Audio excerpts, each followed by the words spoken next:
Sebelum ni saya meniaga kek 6 tahun, tiba-tiba dia suruh saya stop. Kat 3 bulan enggak lah saya terkandas duduk rumah mak saya sejak PKP tu.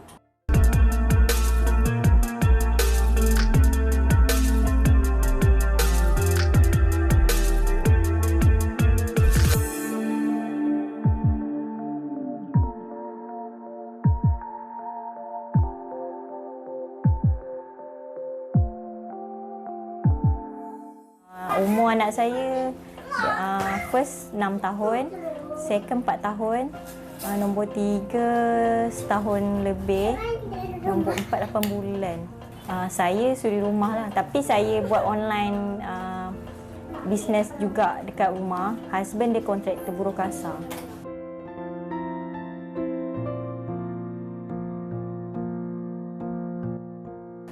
Kat 3 bulan enggak lah saya terkandas duduk rumah mak saya sejak PKP tu. Sebab saya tak selesa, rumah tu sempit, anak saya ramai, 4 orang. Masa saya dalam pantang tu je lah. Saya rasa tertekan. Sebab kawasan rumah sempit, saya sampai saya menangis, saya cakap dengan husband saya nak balik rumah saya sendiri. Sebab saya punya mental saya macam dah tak kuat lah. Lagi anak saya berlari-lari, kecil-kecil lagi. Sempit rumah PPR tu. Husband saya lah banyak bagi dia bagi dorongan. Mak saya pun cakap dengan saya sabar. Macam tu je lah saya. Husband yang banyak bagi kata-kata semangat kat saya.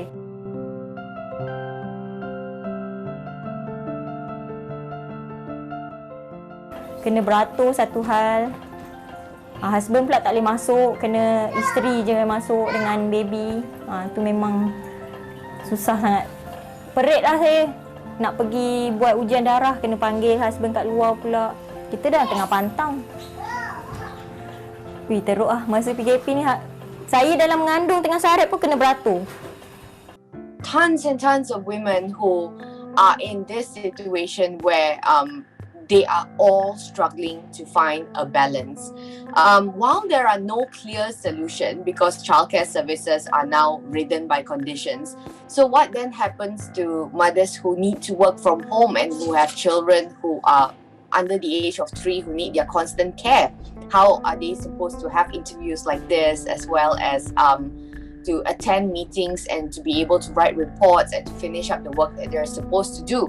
The most important thing is really at this point of time to seek help, to use the assistance and the kindness of family, spouses, neighbors. Now is really not the time to be shy. If someone is offering you even an hour of childcare to assist you with it. Kena pergi klinik juga. Susah bagi saya sebab time PKP juga, saya tak boleh bawa semua. Saya kena tinggal anak-anak saya pergi kat rumah adik saya ni. Baru saya boleh bawa seorang. Kadang-kadang adik saya dia ada kerja dia, susah, tak ada orang nak jaga anak saya.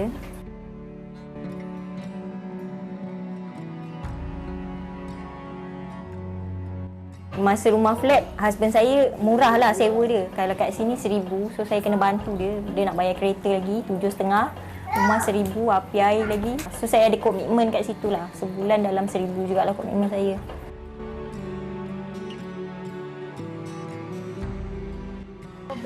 Hai korang yang baru masuk, minta tolong share. Kita nak saja je, kita nak try jual beg. Saja je. Yang pertama kita jual.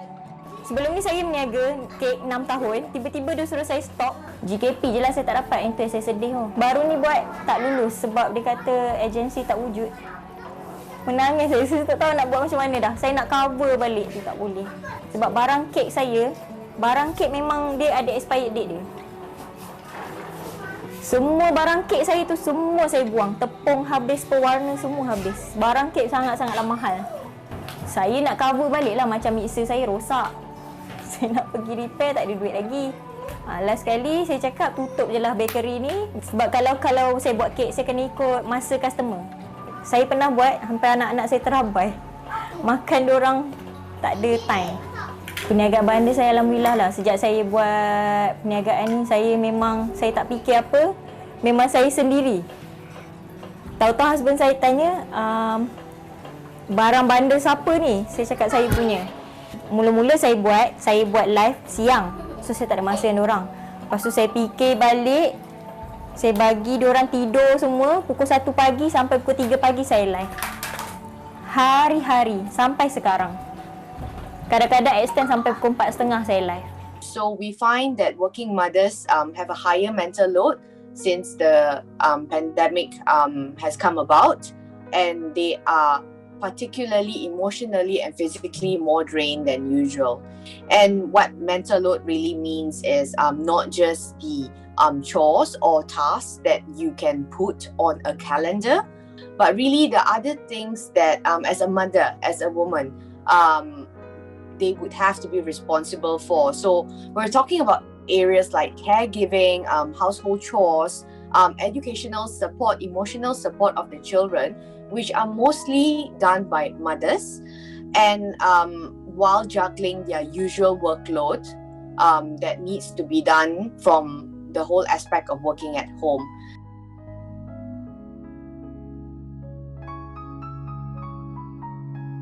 I have seen a rise, a dramatic rise actually, in the number of cases of single mothers needing services and protection with young children.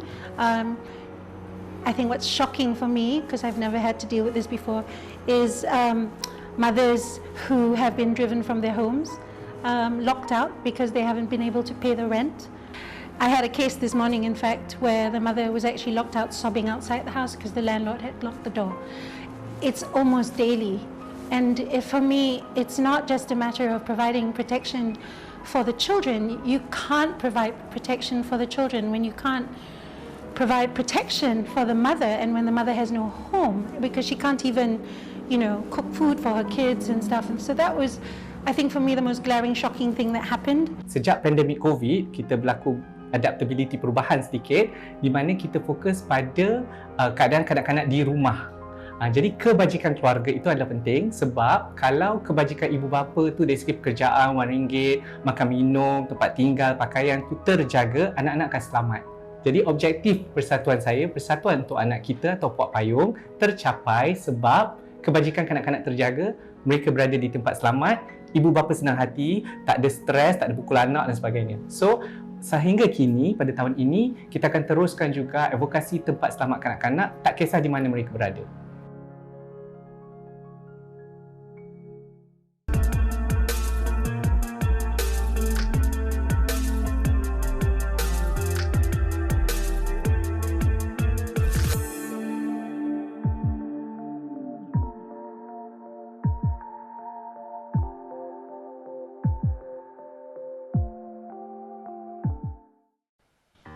Umumnya kalau kita ambil PPR lah, ada dua golongan yang terimpit lah.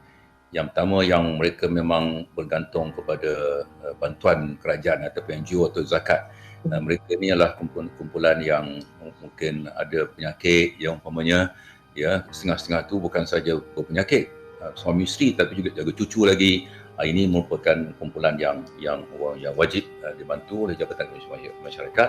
Alhamdulillah daripada laporan yang kita terima, mereka dibantu dan ialah tak cukup 100%. Cumanya kita dari segi makanan tak ada masalah, kita dapat laporan bahawa mungkin dari segi cash lah, dari segi wang itu mungkin ada sedikit kurang. Itu kumpulan pertama yang memang sudah pun menerima bantuan kerajaan. Yang kedua ialah mereka yang terjejas. Maknanya terjejas kerana COVID ini, peluang pekerjaan. Dan ramai yang tinggal di Bandaraya, yang tinggal di PPR ini, mereka bekerja dalam sektor informal. Kalau tengok kajian UNICEF ni, mereka tengok kepada golongan yang mudah terjejas lah. Umpamanya kanak-kanak, ibu tunggal ini. Jadi kita lihat kajian ini sebagai kajian yang penting. Jangka panjang tidak ada jalan lain melainkan kita nak gerakkan ekonomi kembali, kan.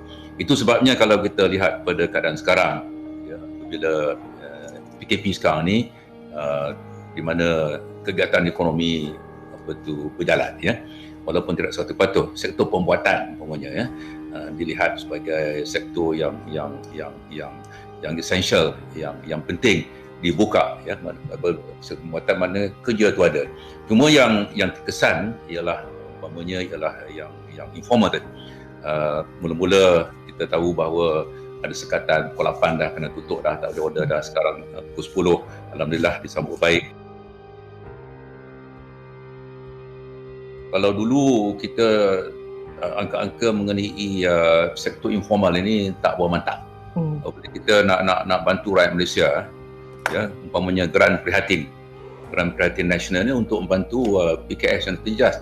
Apabila kita nak bantu, kita tahu lebih kurang ada 900,000, tapi apabila kita turun ke bawah, ia setengah tak daftar. Ini contoh lah. Maknanya ia menuntut kita untuk mengetahui secara lebih terperinci, ya. Dan kita kena bekerja dengan komuniti. Kalau di konteks kemiskinan bandar umpamanya PPR. Jadi kita kena mikro, dia kena pergi ke PPR Datuk Keramat ke, ya, seluruh negara lah, ya, Sobak ke. Jadi ini maknanya kita kena kerja dalam keadaan baru. Peranan Jabatan Kebajikan Masyarakat besar peranannya, tapi lebih lagi dalam keadaan frontliners, Kementerian Kesihatan namanya. What COVID-19 did was sort of show the gaps in terms of not providing services and things that were needed by the very, very poor and marginalized. You need shelters, you need halfway homes for these mothers who've been driven out of their homes. You need to, in every state, there has to be some kind of safe house and shelter for these mothers and their children. The government needs to work much, much more closely with NGOs and groups that work with people. I mean, the government has to think of new ways to be able to provide subsidies, supplies, and cash so that there's some dignity in terms of choices that they give to the poor. And if you don't have money and you don't have help, then ask the NGOs and ask the other organizations to help. There is no shame in saying you can't do everything, but ask. So we need to do better. And our social service, they need more people to help, and they need to be trained. And you need to think of a different way to help. It's not working, which shows this COVID-19, what it did was show that the gaps and show what needs improvement, and a lot needs improvement. And when we talk about the situation of the children, we need to know exactly what's happening. And that's a reason that lack of evidence that we wanted to fit in.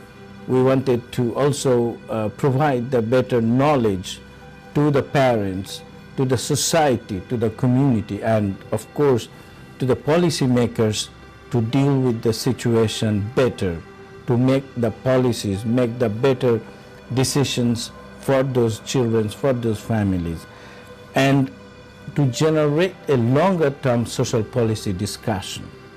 Because that's important that we manage the COVID-19 pandemic, but the impact is longer term. So this longer term discussion should start now. And we are so lucky that we have seen a very, very good use of the study so far. We managed to raise awareness of the policymakers. We have seen that study findings were discussed at the Parliament during the budget sessions.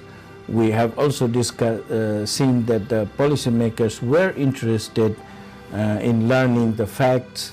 So it has very good use already, but I think that there are a lot to be done